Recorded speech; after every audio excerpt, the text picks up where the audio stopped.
አቶ ሻንቆ በአካባቢያቸው በተግባር የተፈተነ የአስታራቂነት ጥበብ አላቸው። ጥፋት ሲፈጸም፣ ቅሬታ ሲፈጠር ሰዎችን በባህላዊ የእርቅ ስነ ስርዓት ማዕድ አቀራርበው እውነትን በግልጽ አውጥተው ይቅርታን አስደርገው የሻከረውን የማለዘብ ተፈጥሯዊ ስጦታ ተላብሰዋል። ዛሬ ለሀገራቸው ኢትዮጵያ ያላቸውን ጥልቅ ፍቅርና የላቀ ስሜት ሰንቀው ያንን የቤንች ሸኮ የሰላም ጥበብ ወደ ሀገራዊው መድረክ አምጥተውታል። በቤንች ሸኮ ባህል የቆሰለ አካል ያለ ቅቤ አይታሽም፣ የከፋ ልብ ደግሞ ያለ እርቅና ውይይት አይጠገንም የሚሉት እኛ አባት የኢትዮጵያ ችግርም መፍትሄ የሚያገኘው በቁጣና በጥላቻ ሳይሆን በአንድ ማዕድ ዙሪያ ተቀብለው በይቅርታና በቅንነት በመነጋገር ብቻ ነው ይላሉ። ሀገራችን ታላቅ ሀገር ነች። ዞር ብለን ታሪኳን ስናይ ይከነክነናል፣ ይቆጨናል። የጀግኖች ምድር ነች። በዓለም አቀፍ ደረጃ በአፍሪካ ምድር ላይ ክብሯን አስጠብቃ ዳር ድንበሯን አስከብራ የቆየች ያልተነካች የጀግኖች ምድር ነችና እችን ምድር ደግሞ ወደ ተሻለ ደረጃ ለማሸጋገር ይሄ ምክክር በጣም ወሳኝ ነው ብዬ ነው ማምነው። መመካከር ነው፣ መወያየት ነው፣ ማግባባት ነው። እስካሁን ያሉትን ችግሮችን ቁጭ ብለን አብረን ተመካክረን ተደማምጠን አንዱ የአንዱን ሀሳብ ሰምቶ በጋራ ምክክር ተወያይተን ለቀጣዩም የሀገራችንን ህልውና ላይ በእውነት ትልቅ ውጤት ያመጣል ብዬ አስባለሁ። ለሳቸው ይህ ሀገራዊ ምክክር ውይይት ብቻ አይደለም፣ የኢትዮጵያን መጻኢ ዕድል የሚወስን የትውልድን ዕጣ ፋንታ የሚያሳምር ታሪካዊና ታላቅ እርቅ ስነ ስርዓት እንጂ። እዚያ አለመግባባቶች በጥላቻ ሳይሆን በበሰለ ጥበብ በወንዝ ዳርና በዛፍ ጥላ ስር በሚደረጉ የእርቅ ስነ ስርዓቶች ይፈታሉ። አቶ ሻንቆ የብዙ ዘመናት የታሪክ ማዕበልን የተሻገሩ በልባቸው ውስጥ ለኢትዮጵያ ያላቸው ጥልቅና የማይናወጥ ፍቅር በፊታቸው ላይ በግልጽ የሚነበብ የሀገር አባት ናቸው።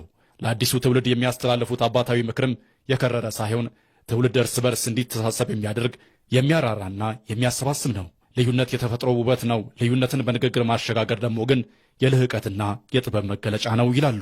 በየትኛውም በኢትዮጵያ ውስጥ ብንሄድ ኢትዮጵያኖች የራሳቸው የባህላዊ ዳኝነት ስልት አላቸው፣ ዘዴ አላቸውና አዲስ ነገር አይደለምና ይህንን በይበልጥ አጠናክረን ብንሄድ በማህበረሰቡ መካከል ሰላም እንዲፈጠር፣ ትላንት የተጋጩት ደግሞ አብሮ ተዋህዶ በፍቅር በሰላም አብሮ እንዲኖሩ ትልቅ ጠቀሜታ አለው ብዬ አስባለሁ።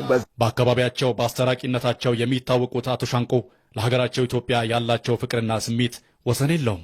ለሳቸው ይህ ሀገራዊ ምክክር ተራ የቃላት ድርደራ ወይም የፖለቲካ ውይይት አይደለም። ይልቁንም የትውልድን ዕጣ ፋንታ የሚያሳምርና የነገዋን ኢትዮጵያ ብሩህ ለማድረግ የተዘረጋ ታላቅ የእርቅ ማዕድ ነው። አቶ ሻንቆ የቤንች ሸኮን ባህላዊ የእርቅ ስነ ስርዓት እሴት መነሻ በማድረግ ይህ የምክክር መድረክ ለኢትዮጵያ መጻኢ ዕድል ብቸኛውና ወሳኝ መንገድ መሆኑን በሙሉ ተስፋ ይናገራሉ።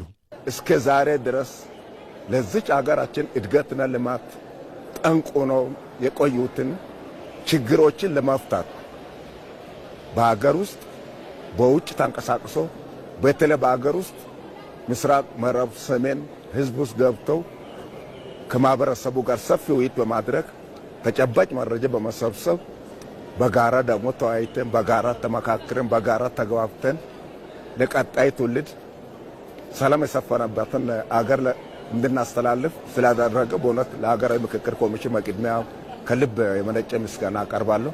ሌላው የሀገራዊ ምክክሩ ትልቁ ፋይዳ ሁሉንም ኢትዮጵያዊ አሳታፊ በማድረግ የውይይት ባህል ማዳበር ነው። ለዚህም ነው ምክክሩ የልዩነት ማስታረቂያና የወደፊት የጋራ ራዕይ መቅረጫ እንደሆነ የጸና እምነት የተጣለበት። ይህ ምክክር በወረቀት ላይ የቀረ ሰነድ ሳይሆን መሬት ወርዶ የዜጎችን ሕይወት የሚቀይር የፍትህና የእኩልነት መሰረት የሚጥል ትልቅ ሀገራዊ ተስፋ ነው። ዛሬ መላው የኢትዮጵያውያን ድምፅ ወደ ሀገራዊ ማዕድ ደርሷል። ይህን ድምፅ ሰምቶ ወደ ተግባር መቀየር ደግሞ የሀገራዊ ምክክሩ ስኬት ማረጋገጫ ሆነዋል። ስሜ ካሊድ ሲነ ይባላል። የሚመጣው ሶማሌ ክልል እተርነኝ።